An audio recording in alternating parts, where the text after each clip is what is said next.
Hello, and welcome to another episode of the Hey Joe Show. After our 2-week hiatus. That's right. We are live tonight and glad to be back with you on the air.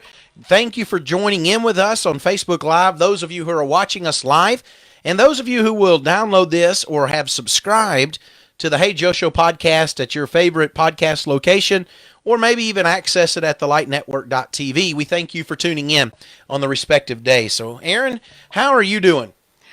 I'm tired, and that doesn't make any sense considering we got an extra hour last night. Maybe that is why we're tired. Sometimes we think that's going to help us get a little caught up. But see, I took a nap, too, and I'm not a napper. So Interesting. I don't know what's going on. Well, I can tell you this much. I think maybe just the tired is just from the busy week that we've had and maybe the travels that we've had. And so it's maybe just some catching up that has to be done. I don't know. Maybe it's just the dark and getting dark early or whatever. But either way, we're glad to be with you tonight. Yes, but tonight's show... 2 weeks ago, we were at family camp in Oklahoma. Whoop, whoop. That's right. And those of you who have watched the Hey Joe Show or tuned in, you know in the past we've been able to go live from the Legacy Family Camp. This particular week we did not. But it was a great week. And I am excited because Wesley and Denise Skelton were there as well. And, of course, they have the podcast at thelightnetwork.tv. Arrows in our hands, and they actually did a podcast about their experience at Legacy Family Camp, which I have to be real with you, at this point I have not listened to it yet. I need to. I'm sure it's wonderful, especially if they said good things about us. Oh, they probably didn't talk about us. Maybe probably talked about the camp, I'm guessing. Oh, okay. Maybe they did. Maybe they talked about you. Missed out on the best part. Missed out on the best part. Oh, that was the soap carving. That's what they missed out on, right? The soap carving. That was the best part. Oh, yes. Absolutely. She did put a picture of you doing soap carving with the kids. Well, you can check that out at that podcast out at thelightnetwork.tv, Arrows in Our Hands. And, of course, we want to always thank the folks over at thelightnetwork.tv. You guys are great, and we're very blessed to be on your program. I don't even know how else to say that. I was going to say platform. But it's Joe, beyond I think that. You're tired too. Well, All I'm right, sure now it's time to wrap up. It's been a great show tonight, folks. It just is what it is. Sometimes the brain doesn't work with the mouth. So anyhow, want to invite you to go over to the lightnetwork.tv, check them out. If you have not already done so, like the Kyle Publications Facebook page, check us out on Twitter and Instagram, follow us there. And as always, check us out at kylepublications.org. So, I'm excited. We've got a few things in the works just to kind of bring you up to speed at what's going on at Kyle Publications.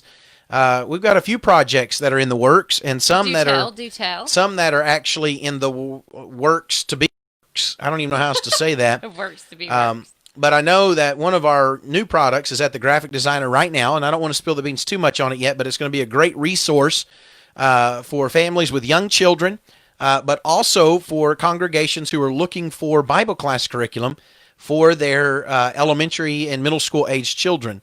And so it's going to be a great little project, and I'm excited. Not so little project. Yeah, it's a bigger project, but I'm excited that we're making advancements on it. I will tell you that much.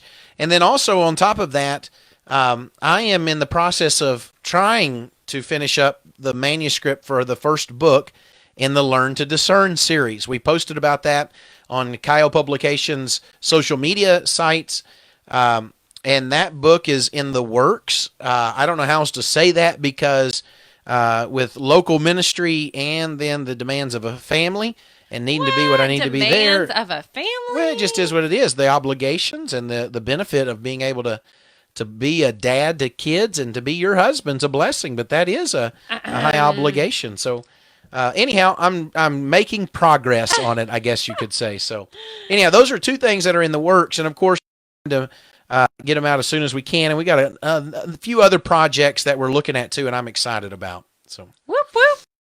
Can I bring out balloons and confetti again when they're done, when they're ready to showcase? I don't know. We may have to call it on the balloons and confetti bit. I don't know. Tonight's Okay. episode, though, we're going to Get right into it. Okay, let's go. we're going to tackle a subject that needs to be addressed, but not in a negative manner. You know, this particular series of shows this season have been on teen geared questions and topics due to my experience in working with young people.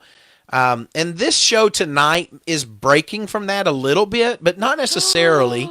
And here's why: because when I've traveled and done question and answers with young people, I have people who will message me on social media sites and so on and so forth, the question of reaching their peers comes into play. You and I would call that evangelism. Yes. But it basically is sharing the difference that God has made in your life through His Son Jesus with people that you care about, those that you come in contact with on an everyday basis. And what we use as that is evangelizing, obviously. Most teenagers probably aren't walking around saying, "Hey, when was the last time you practiced evangelism?" But in today's society, maybe they're talking about it in terms of sharing their faith, or teaching people the Bible, things along those lines. And so what I wanted to address tonight was this, and it's really not just with teenagers, but it's also with families, family unit concepts, and how can our families become evangelistic?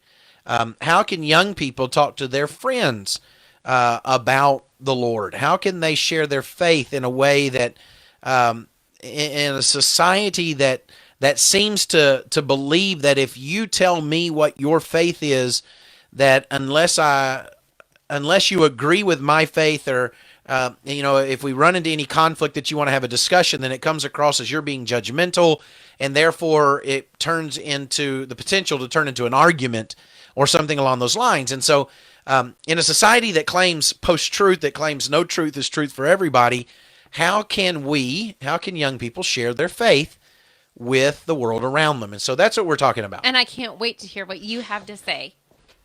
Because you think I have all the answers? Is that it? Because then I don't have to talk. I can just listen to you. Tonight's one of those shows that you're not going to say much. Is that Everyone what I understand? that knows Erin is like, what? No, Erin always talks. This is not possible. Yeah, well, sometimes Erin is tired too.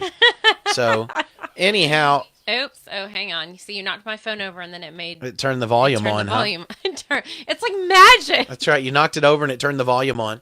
Well, go ahead.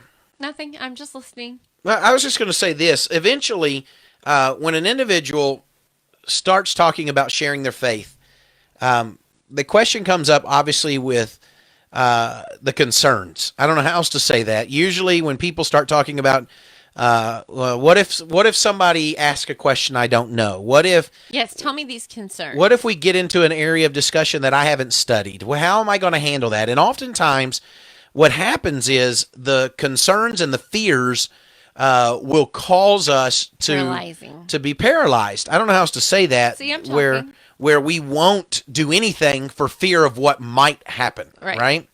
And of course, that's a dangerous thing, because the responsibility that we have share our faith, to tell other people the good news of the gospel, that we've overcomplicated it. But wait a minute. I thought that was only for adults, or only for people that are teachers or in ministry. Or really, you really did? I'm playing devil's advocate. Okay.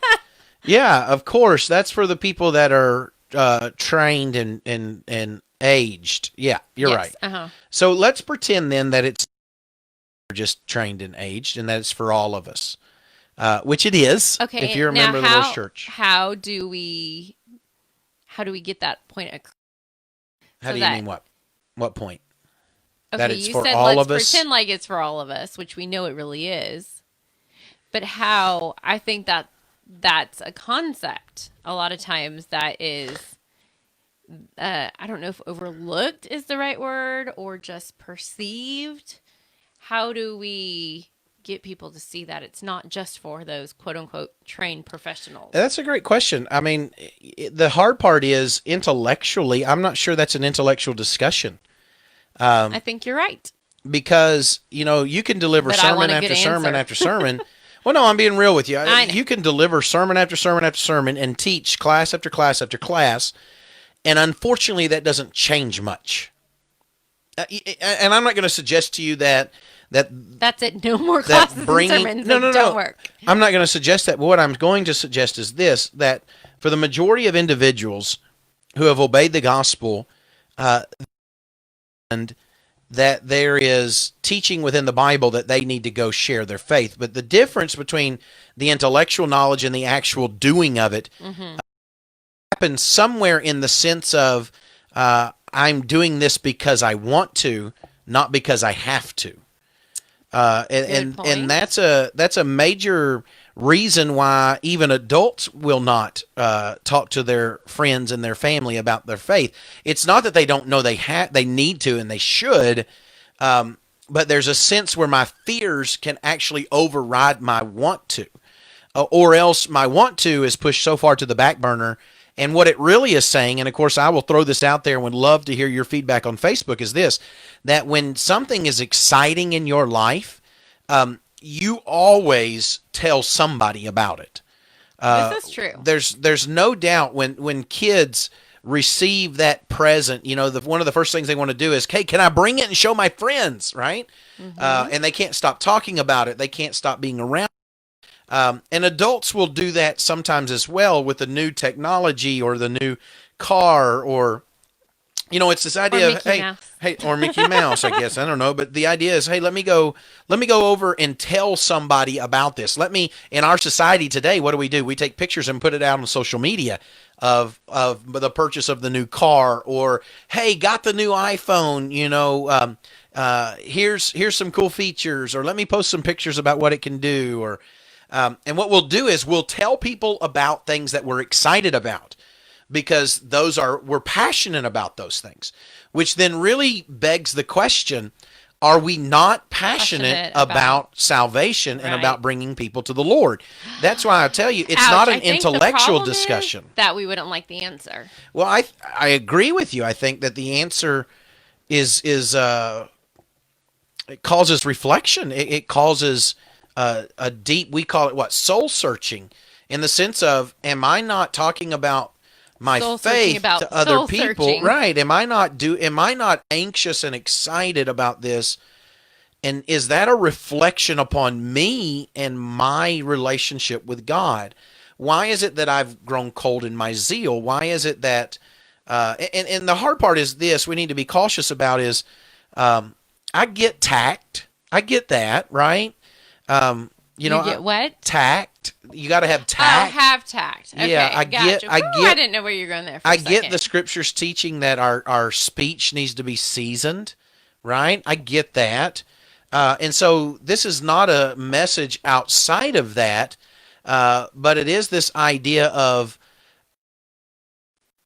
not doing anything for fear of doing something wrong. Does that make sense? And that goes back to your point at the beginning. Right. And so I think, to answer your question, why is it that young people aren't doing it? Is it possible that we're raising young people to be excited about tossing eggs across a field where they won't break, but not about salvation? Do you understand what I'm saying? Right. There was an illustration that was given before about what it takes to fill a youth group, a youth room. And of course, whatever your thoughts are on that, I know we have people from all across the country that will listen to this. But the idea that this particular individual said, and it wasn't even a member of the church, it was a member of a denominational group somehow. And the idea was that if I wanted to get a big youth group, that I could drop watermelons off the top of a church building and watch them shatter in the parking lot.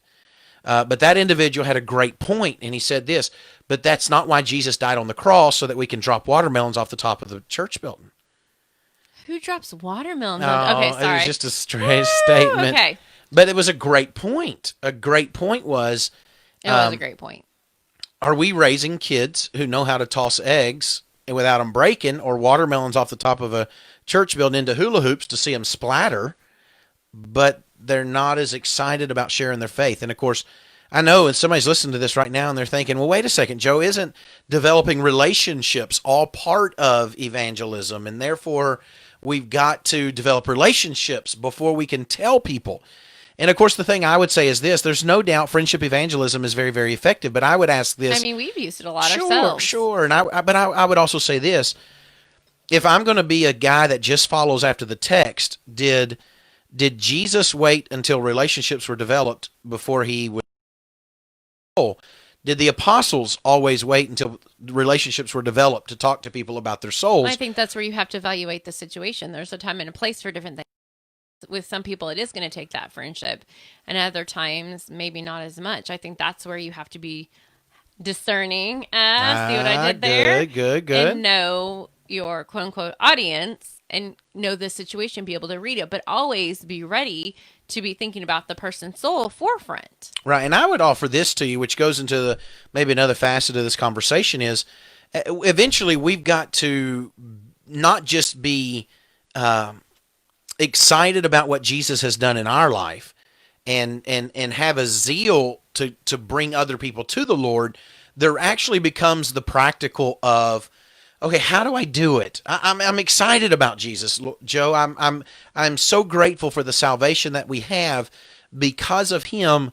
But how do I break through that ice? How do I get the conversation to turn in that general area and direction? And of course, that's where sometimes it's hard because it's like, okay, I want to talk to him, so do I just walk up to him and say, "Hey, let me tell you about Jesus," or do I, listen to them and take cues maybe that as we're talking about the struggles in life, do we say, you know what, I have struggles as well, and the times that I have struggles, I go back to the foundation that I have a solid relationship with God through His Son. Would you mind if I tell you about my relationship with Him? And then you start talking about it that way. Sometimes that people are even afraid to do that. Right, but I do think that if that's more of along the lines of just telling people without having to quote unquote befriend them, it's still not just like, hey, I'm in your face, like let me tell you what you need to do. You still are careful in your approach while you're telling them. Right. And I would offer this to you that uh, as far as young people, talking about their faith and adults, helping young people to do that, I would say this as well, that there are sometimes that the situation may call for a one-time stop of, hey, let's sit down and talk about it right now and open our Bibles, right? And then another time it may be a situation, maybe there's a person that you come in contact with regularly at a restaurant, at a gas station, at a grocery store, and you plant seeds along the way.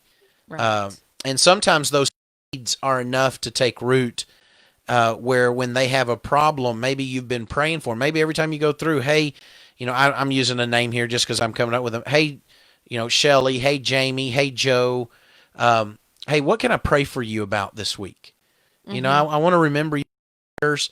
And it may be the waitress at the restaurant that you go to regularly, and you're like, hey, is there anything that I can pray for you this week? Or right now, hey, we're about to have a prayer. Is there anything that we can pray for you about? And you may look at that and you'd say, well, how is that evangelism? Right? Because I always There's thought all it, different forms. well, and I would say this, there's various stages of it. Right. Now, there's no doubt about it that nobody's going to be saved outside of coming to the Lord through the knowledge of the Word. So eventually the Word has got to be a part of that. Mm-hmm. So you cannot always just be keeping it surface. There's got to be a way and an intent, I firmly believe, to help it get to the next level, which is where you're maybe giving Bible verses instead of asking what you can pray for. Maybe you're leaving Bible verses for the person at the grocery store checkout counter that you've seen and you've been praying for, or the waitress or the waiter at Right. the restaurant. And so from there it turns into, I love studying the Bible. Is there any way that maybe Erin and I could study with you? Now, adults, right?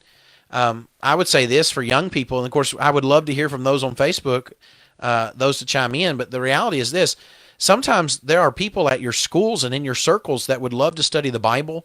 They're just waiting on somebody else to initiate it. Right. And one of the things that I have heard of before were people meeting early before school starts in the cafeteria or in the library and having a Bible study. And of course, there's all kinds of great resources for people to use. It takes a lot of the stress off of you Mm-hmm. when you're just opening up a Bible study and everybody opens their Bibles and you're reading the passage and answering the questions that go with Right. that. I know House to House, Heart to Heart has some great Bible studies on their website. I know we've utilized Fishers of Men, and it's been a great study for us. And of Yeah, course, there's plenty out there. yeah, there's others out there as well. The Whitakers they have some, Rob and Nicole Whitaker. I can't think of the That's name. through House to That's House, Heart through to House Heart to House, now, Heart to right? Heart. But the idea is this: there are tools that are available, and those tools really can take the pressure off of you, especially if you just announce it to your people that you're around and say, "Hey, we're going to get together and study the Bible before. Would you like to join us? We're just, bring your Bible, and you have a Bible study that everybody goes through, and you let the Bible uh, be what's heard." When I think, and this is probably something that we've mentioned in episodes in the past, but what we call the Great Commission, where it says, go into all the world and teach. I think a lot of times we think of that as, well, that has to be a mission trip, or I have to get on a plane and go overseas, and it's not. It's when we walk out of our door every day. I mean, there are people all around us who are hurting, who need Jesus. And I think a lot of it is just getting outside of ourselves and not having that lens that we're looking inward, but outward. Yeah. Well, and I think you're right. In our Ooh, lives in ooh, I general, just we thought tend to something else. look Who inward. was What? it? Oh, I would love to give them credit. But you may have seen it too. Someone had posted on Facebook recently. I thought this was really good. They said, when you walk into church building, are you looking for your seat or are you looking for souls? Who was that? You told me about that. I thought that was a great statement. I don't think I told you about it. Are Maybe you, somebody else or did. It was maybe I that heard great. it. Are you that looking for your seat? Or are you looking for for souls? I think that's how it went. Which Thought it was pretty impactful. I did too. And of course, that's within the church building. But even there, the idea is this: what are you seeing?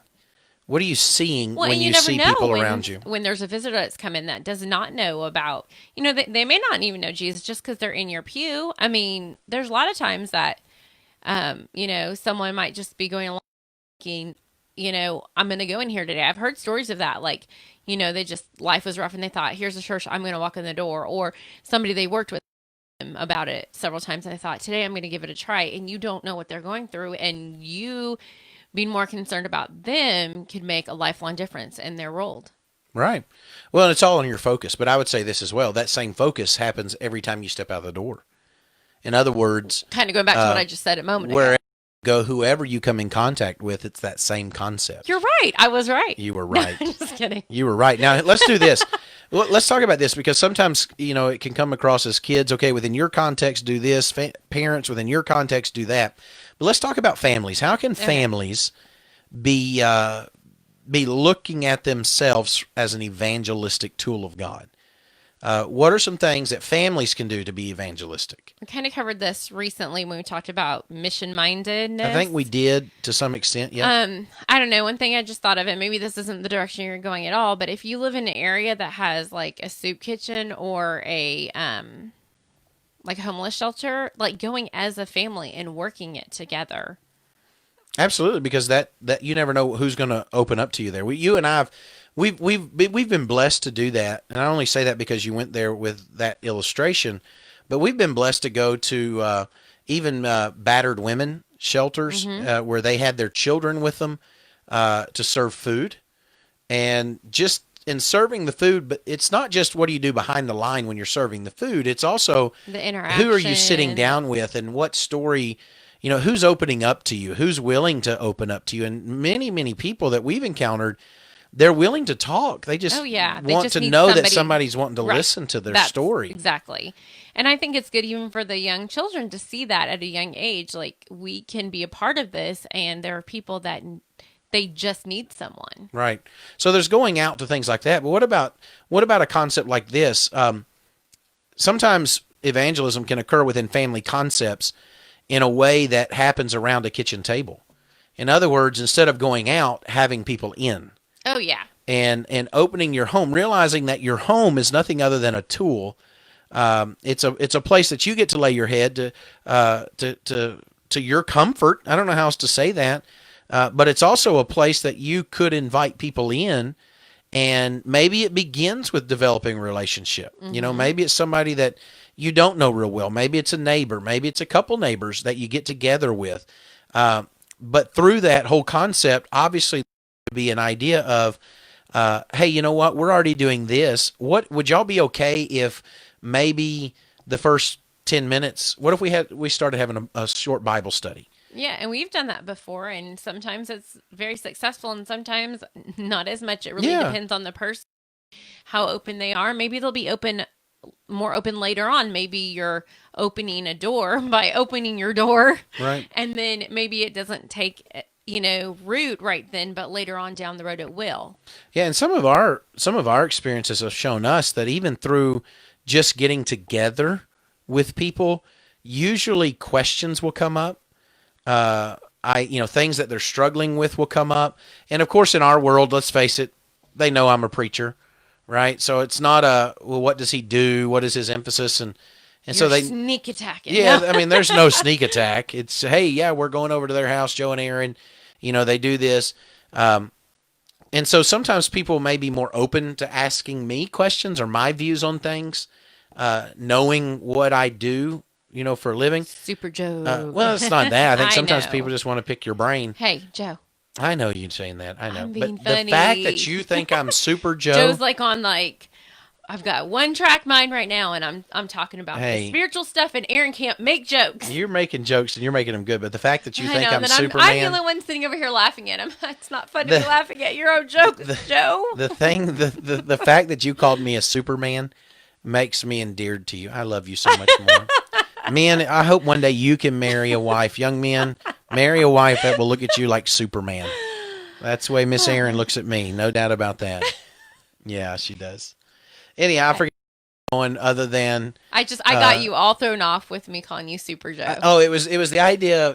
It was the idea of people just asking questions, and that's come up some. And of course, in those questions, those are open doors for you to have a discussion, for you to get your Bible out and explain why you believe what you believe, and which goes back to why we need to be ready to give an answer for what we believe, right? Not just, well, that's just the way I've always done it, or my parents were this, or my parents were that.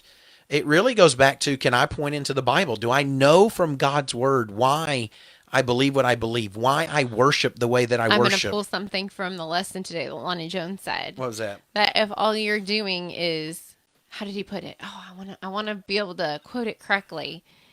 If you're just adopting your parents or your grandparents or someone else's religion, then that's just going to leave you thirsty. That's right. You're going to leave you thirsty. Why does religion leave you thirsty? Which, by the way, Erin just mentioned, we have Lonnie Jones at the congregation at Florence Boulevard right now, starting a meeting. He started it today, and it's hard to believe. He only speaks 6 times. He's halfway through the number of speaking times. One day he got half of it. Shh. He did. But I'll tell you this: tomorrow night he's got a lesson prepared at 7. If you're wanting to tune in to Florence Boulevard's Facebook stream, I would encourage you to do that. It starts at 7, and you can pick it up there Central Time, and you can watch all the other ones as well. So anyhow, I don't know. I guess from my standpoint of why do one of these episodes on talking to other people about your faith, it's because I don't want us to forget that we're really only here for a short time on this earth. And young people, we have a big job to do. Yeah. And we don't think about it a lot. We don't think about one of our main reasons we're on this earth is to do this job. Yeah, it's to point people to the Lord. And we neglect it a lot of times, intentionally or not. Right. And we do that. I firmly believe we get so wrapped up in our experience here in this world. We forget that word. Aliens. Oh, nice. You even put it in quotes for those of you who could not see it, who will only listen to it. I'm not a Martian or anything like that, just so you know. That's right. But we're aliens and strangers. I just want to clarify. The way the Bible describes us, we're aliens and strangers in this world. And we've got to remember, as aliens and strangers, that even though we have to exist in this world, and we do exist in this world, that we don't need to be consumed by our existence in this world.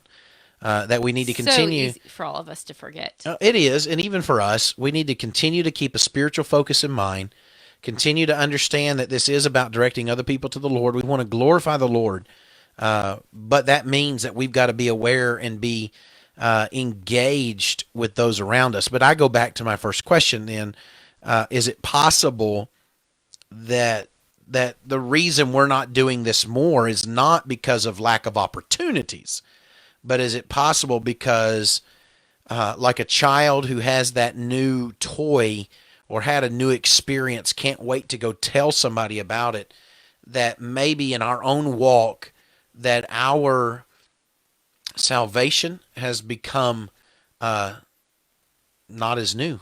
I think we've narrowed it down to 3 things. And I think it can be more than 3 things, but I think we focus on 3 things.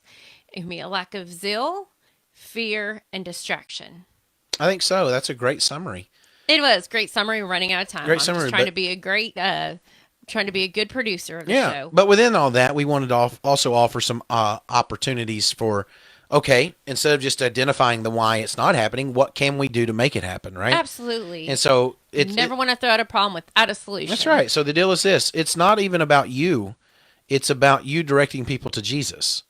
And we've got to remember that this is not about, will I say the right thing or anything along those lines. It's okay. Well, my goal is only to be a seed It's your sower. sign illustration.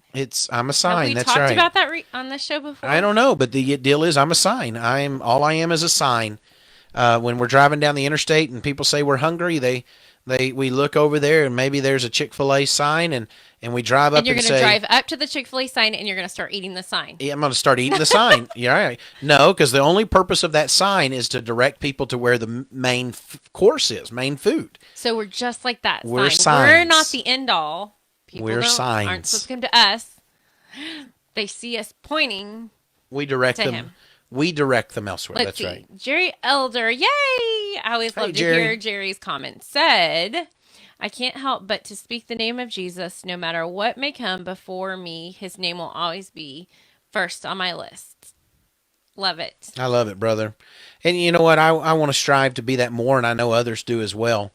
I think it gets back to we've got to remember the great salvation we have. We've got to remember that we have a great Savior. We've got a great God. Super Zill. And I think that if we can keep that at the forefront of our mind and that be our reality, and we live in that reality, then all of a sudden it turns opportunities that we may not have been seeing into opportunities that we're going to take advantage of. Because you know what? I'm going to tell you about what's exciting in my life, and here's what's exciting in my life. So instead of me talking about the football game being so exciting and being everything that consumes me, what if I told you what really is exciting, and that's Jesus? I'm just saying, because sometimes we don't have a single problem, and you notice I'm wearing my orange, right? But sometimes it goes with our Kyle publication. it goes with logo. Kyle. I'm sure That's that's right. exactly why you did it. yeah, but sometimes we don't have a problem talking about the game, because that seems like we can talk about that fluently, and it's just easy conversation. What if talking about the Lord could be the same? I can't wait to That'd get be there and awesome. discuss it. Hey, man, I'm going to make my next post about that. And all of a sudden, it really does start to consume our lives, which is really what our life's supposed to be. It's supposed to be hidden behind the cross. It was the Apostle Paul who said, I've been crucified with Christ. And you know the song, nevertheless, I live, yet not I, but Christ lives in me. And now Right. I want to sing. And okay, no, That's right. I'll spare those that are viewing. I and may won't sing. be living in the flesh, but it's by faith in God that I will continue to walk. And I want to get better in that. And maybe that's where you are tonight as well. So, Erin, do you have anything else? Any other comments that came through before we wrap up the show? I do not, but that was a great wrap up. All right, guys. Thank you again for tuning in tonight to the live show. And, of course, you can check us out here live on Sunday nights at 8:30 Central Time on Facebook. Those of you who have subscribed to this and you download the podcast, you listen to it later, thank you for doing that. We are grateful, and you help us actually to potentially reach an audience that we would not otherwise reach. And so please continue to do that at your favorite podcast location. And, of course, we want to thank the folks at thelightnetwork.tv and invite you to go check out all of those podcasts there. They're great, great people, and I know they will bless your life. Keep watching at Kyle Publications on Facebook. Check us out at kylepublications.org. Erin, I don't have anything else. You? Already asked me that, but All thanks right. for double checking to make sure I have nothing to say. I always want to make sure that you say everything you need to say. We are out. Please hang up and try again.